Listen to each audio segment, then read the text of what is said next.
तो ये particular video है ब्लड के बारे में। Blood, okay. सो ब्लड को जो है बेसिकली हम दो मेन पार्ट्स में डिवाइड कर सकते हैं। एक तो वो रहेगा सॉल्वेंट, कि भाई जिस तरल पदार्थ जो कि प्लाज्मा होता है, जिसके अंदर अलग अलग तरीके के प्रोटीन और सेल्स वगैरह वगैरह मिलते हैं। तो एक तो हो गया हमारा प्लाज्मा, और एक रहेगा हमारा फॉर्म्ड एलिमेंट। तो चलिए प्लाज्मा को सबसे पहले देख लेते हैं। प्लाज्मा के अंदर जो सबसे मेन एसेंशियल कंपोनेंट है वो तो वाटर ही रहेगा, क्योंकि वाटर में ही सारी चीज़ें, एक बेसिक ब्लड को लिक्विड स्टेट में रहना है तो plasma will have the highest amount of water, right. So plasma will have number one water. दूसरे नंबर पे आ जाते हैं अलग अलग तरीके के आयन। अब ब्लड में जितने भी, भाई ब्लड केवल और केवल आपका, उसके अपने सेल्फ कंपोनेंट्स नहीं हैं। हम जो भी चीज़ खाते हैं, जो भी गैसियस एक्सचेंज होता है वो ब्लड के थ्रू होता है। अब वो ब्लड के थ्रू होना है तो जितना भी oxygen, amino acids, glucose, ions, metals, जो भी हमारी बॉडी को चाहिए वो जाएगा किसके थ्रू? ब्लड के थ्रू ना। तो आयंस भी उसका एक इनएविटेबल पार्ट रहेगा। ओके। अब तीसरी चीज़ जो मेन है वो है इसके अलग अलग तरीके के प्रोटीन। ओके। अब प्रोटीन्स में अलग अलग तरीके के प्रोटीन्स क्या क्या आएंगे। सबसे पहले हम डिस्कस कर लेते हैं ग्लोबुलिन। मतलब मेनली तीन तरीके के प्रोटीन हैं, ग्लोबुलिन, एल्ब्यूमिन और फाइब्रिनोजन। और ग्लोबुलिन जो होते हैं हमारे वो ज़्यादातर तीन तरीके के होते हैं, अल्फ़ा, बीटा और गामा। अल्फ़ा और बीटा जो ग्लोबुलिन होते हैं वो आपके ज़्यादातर जो बॉडी में ब्लड के अंदर जो एंजाइम्स अलग अलग तरीके के जो ट्रांसपोर्टर्स होते हैं वो आपके किसकी कैटेगरी में आ जाएंगे? अल्फ़ा और बीटा ग्लोबुलिन की। सो ट्रांसपोर्टर, और ये जो बनते हैं किसके द्वारा बनाए जाते हैं? लिवर के द्वारा। अब बचा गामा ग्लोबुलिन। गामा ग्लोबुलिन की खास बात होती है कि ये आता है कहाँ? डिफेंस में। अगर आपने नाम सुना होगा इसका कि आपने antibodies, okay. So antibodies are कुछ नहीं होती, वो केवल और केवल गामा ग्लोबुलिन्स होती हैं। ओके। सो एंटी बॉडीज़, ठीक है। अब ये हो गया हमारा ग्लोबुलिन का पोर्शन। एल्ब्यूमिन क्या करता है? एल्ब्यूमिन हमारा ब्लड का पीएच को मेंटेन रखता है। Okay, blood pH maintain.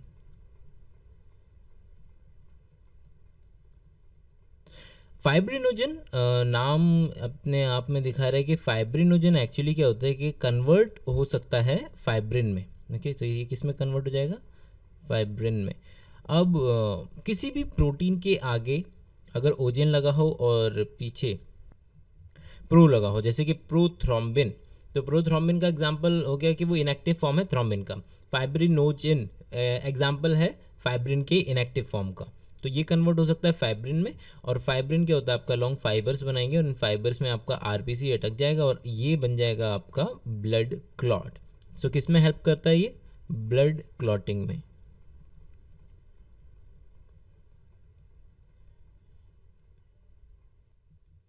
और फॉर्म्ड एलिमेंट्स को हम डिवाइड कर सकते हैं सेल्स में और प्लेटलेट्स में। सो एक हो जाएगा हमारा सेल्स और दूसरा रहेगा हमारा प्लेटलेट्स। अब प्लेटलेट्स की क्या खास बात है? प्लेटलेट्स भी जैसे हमने यहाँ पर पढ़ा था ना कि फाइब्रिनोजन कन्वर्ट हो जाता है फाइब्रिन में और वो ब्लड क्लॉटिंग में हेल्प करता है, वैसे ही प्लेटलेट भी फाइब्रिन बनने में टाइम लगता है। लेकिन सबसे पहले कौन मौजूद है ब्लड में जो कि माइन्यूट कट इंजरीज पे जाकर के सबसे पहले उसको रोकने की कोशिश करेगा? वो है प्लेटलेट्स। अब प्लेटलेट्स का जो दूसरा नाम है उसको बोलते हैं हम thrombocyte. Thrombocyte, okay. So thrombus एक ब्लड क्लॉट साइट, वो जो सेल जो थ्रोम्बस बनाएगी। ओके, मेन आइडिया है कि एक होता है मेगा कैरियोसाइट। आखिर ये सेल बनता किससे? तो एक बड़ी सेल होती है उसका नाम होता है mega karyocyte. Mega karyocyte, mega karyocyte के जो होते हैं, जब छोटे छोटे छोटे छोटे टुकड़े कर दिए जाते हैं, ऐसे छोटे छोटे फ्रैगमेंट्स बनते हैं और इन्हीं छोटे छोटे फ्रैगमेंट्स को क्या बोलते हैं, ये होता है प्लेटलेट्स। ओके।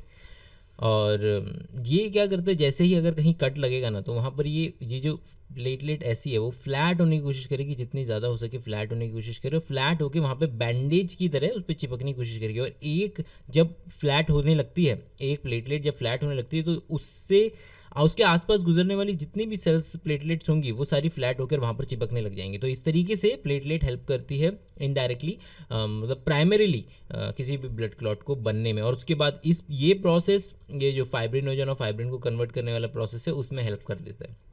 तो चलिए आगे बढ़ते हैं, देखते हैं इसकी अगला जो पोर्शन है कि सेल्स वाले में, कि सेल्स को अगेन हम किस किस चीज़ में डिवाइड कर सकते हैं। जो सबसे इम्पॉर्टेंट है, नंबर 1 रहेगा आरबीसी और डब्ल्यूबीसी। बचपन से 8th क्लास से पढ़ते हुए आ रहे हैं कि सेल्स जो ब्लड की मेन होती हैं RBC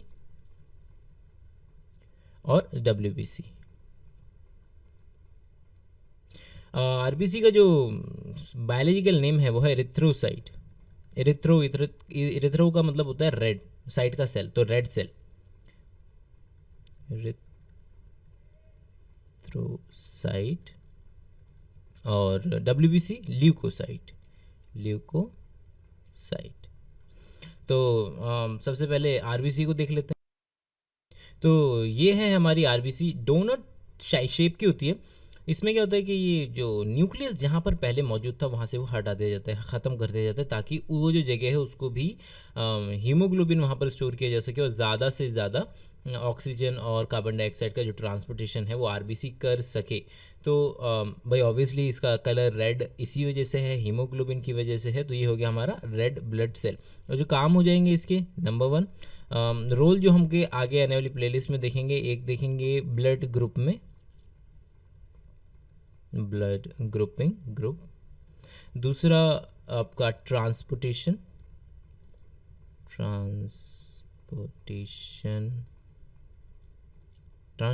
of what, carbon dioxide and oxygen. ठीक है, कार्बन डाइऑक्साइड ऑक्सीजन का ट्रांसपोर्टेशन आरबीसी कर सकता है। अब इसके अलावा बढ़ते हैं, जो सबसे मेन चीज़ है ना, मेन चीज़ जो रहेगी हमारी डब्ल्यूबीसी रहेगी।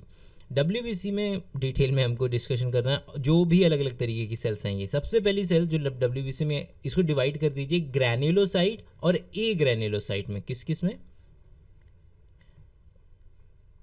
ओके, ग्रैन्युलोसाइट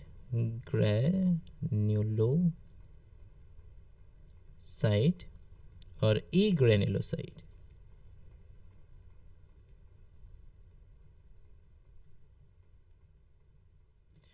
नाम अपने आप में काफ़ी कुछ बता रहा है। वो साइट मतलब सेल, वो सेल जिसमें ग्रैन्यूल्स होंगे और वो सेल जिसमें ग्रैन्यूल्स नहीं होंगे। तो भैया सबसे पहले आए हमारे एक साइंटिस्ट थे, इन साइंटिस्ट भाई साहब ने क्या किया कि भाई अलग अलग तरीके की 3 स्ट्रेन ले ली।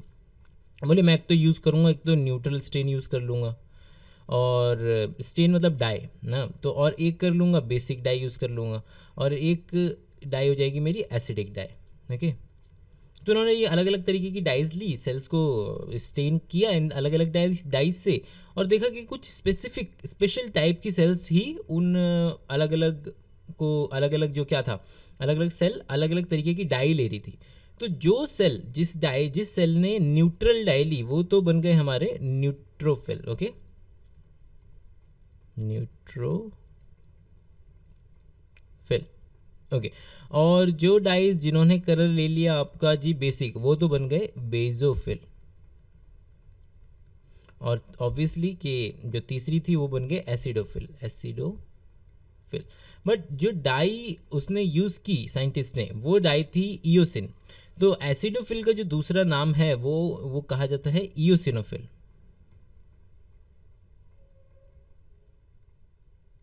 ओके, इसका ये दूसरा नाम है।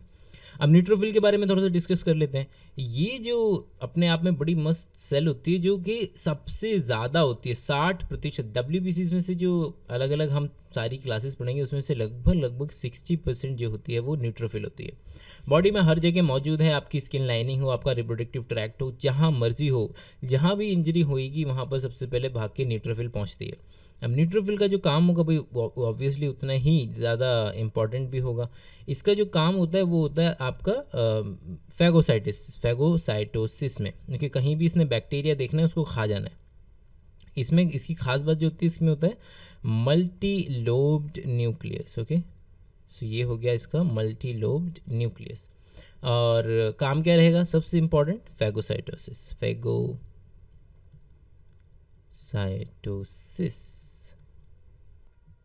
चलिए अब बेजोफिल को देख लेते हैं। अब बेजोफिल की जो जो सेल है हमारी बेजोफिल, उसके जो रोल्स हैं वो अलग अलग उसमें अलग अलग रहते हैं, अलग अलग किस्में, अलग अलग टिश्यूज़ में। अगर ये ब्लड में है मान लीजिए, अब ब्लड में है तो इसके अंदर ऑब्वियसली बात है कि हमने अभी पढ़ा था कि इसके अंदर बहुत सारे ग्रैन्यूल्स होते हैं। अभी ग्रैन्यूल्स किस किस के हैं, अभी इन ग्रैन्यूल्स में है क्या क्या, इन ग्रैन्यूल्स में ज़्यादातर प्रेजेंट होता है हेपेरिन, हेपेरिन आपका दूसरा हेपेरिन के अलावा इसमें था हिस्टामिन, हिस्टामिन। ओके, सो हेपेरिन का तो रोल आ जाएगा सीधे सीधे आपका ब्लड क्लॉटिंग में, कि ब्लड को क्लॉट नहीं होने देगा, कि जहाँ पर इंजरी आप नहीं चाहते ना कि भाई अंदर सेल के अंदर जो ब्लड है वो भी क्लॉट हो जाए, नहीं चाहते ना, तो ब्लड क्लॉट ना हो उसके लिए ब्लड में हेपेरिन होता है, वो उसको क्लॉट नहीं होता है। क्या है कि ब्लड का natural anti coagulant. Okay, natural anti coagulant, natural anti coagulant है। हिस्टामिन क्या करता है, हिस्टामिन इन्फ्लामेशन करवाता है, इन्फ्लामेशन। ओके, अब चलो इसको ये हिस्टामिन वाला पोर्शन है उसको डिटेल में देख लेते हैं कि बेजोफिल की क्या खास बात होती है। बेजोफिल जब तक ब्लड में तब तक बेजोफिल, और जैसे ये लंग्स में एंटर कर जाएगा ये बदल के इसका नाम हो जाएगा मास्ट सेल, मास्ट सेल। और मास्ट सेल बहुत अच्छे से प्रोड्यूस करता है हिस्टामिन, और हिस्टामिन क्या करता है, इन्फ्लामेशन। और ये जो सिचुएशन है, ये जो सो कॉल्ड सिचुएशन जहाँ हमें बनती हुई मिल रही है, इसको बोलते हैं, ये है एज़मा या एलर्जी। ओके, सो ब्रोंकाइटिस, जो इन्फ्लामेशन हो जाएगा ब्रोंकाइटिस और एज़मा, इसको हम अगले किसी वीडियो में डिटेल में देखेंगे। तो एज़मा के लिए यहाँ पर ये यूज़ हो जाती है। अब जहाँ तक इयोसिनोफिल या एसिडोफिल की बात है, उसका भी रोल डिफेंस में ही आता है, डिफेंस में। ओके, तो चलिए अब हम बात कर लेते हैं ए ग्रैन्युलोसाइट्स की।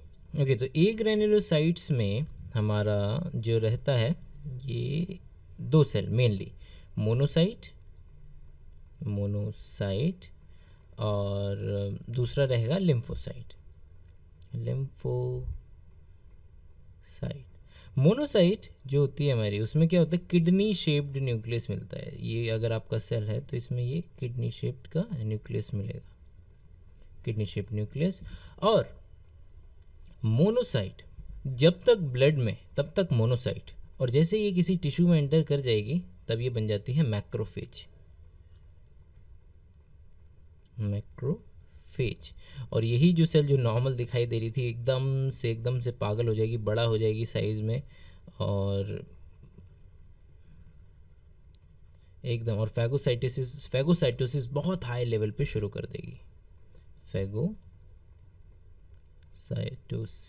अब इससे रिलेशन में डाल सकते हैं आप इसको न्यूट्रोफिल, और ये जो मैक्रोफेज है, ये दोनों भाई भाई मिलके कोई भी इंजरी होगी वहीं पे पहुंच जाएंगे, ताकि कोई बैक्टीरिया इन्वेड ना करे, और कर रहा है तो उसको तुरंत फैगोसाइटोस करके ख़त्म करेंगे। ये हो गया हमारा मोनोसाइट। अब आ जाते हैं हमारे लिम्फोसाइट पे। Lymphocyte again can be divided into two basic lymphocyte, B lymphocyte और टी लिम्फोसाइट। तो एक हो गया बी लिम्फोसाइट हमारा, एक हो गया टी लिम्फोसाइट।